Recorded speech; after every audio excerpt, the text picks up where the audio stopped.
Isang milestone naman kung ituring ni Pangulong Ferdinand R. Marcos Jr. ang bagong diskubreng energy reservoir na natagpuan malapit sa Malampaya gas field.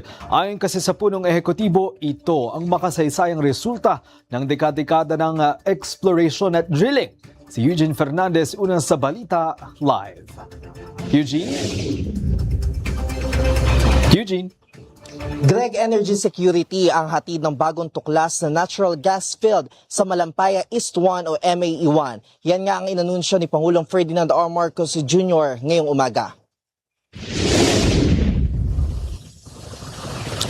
Ang natuklasang energy reservoir ay matatagpuan na 5 kilometro sa silangan kasalukuyang Malampaya gas field at tinataya kaya nitong mag-produce ng nasa 98 billion cubic feet ng natural gas. Bukod dito, mayroon ding condensate o isang high-value liquid ang naturang reservoir.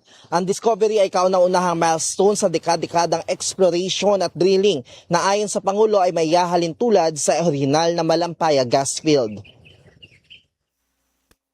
Katumbas nito ang halos 14 na bilyong kilowatt-hour ng kuryente sa isang taon. Ibig sabihin, makakapag-supply ito ng kuryente sa mahigit 5.7 milyong kabahayan, 9,500 na gusali o halos 200,000 paaralan sa loob ng isang taon.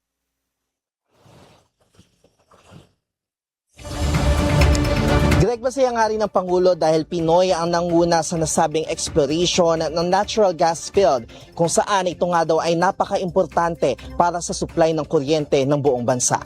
At yan muna ang update mula dito sa Malacanang. Nauna sa Balitang Totoo at Laging Bago, Eugene Fernandez ng IBC News para sa Alauna sa Balita ng Congress TV.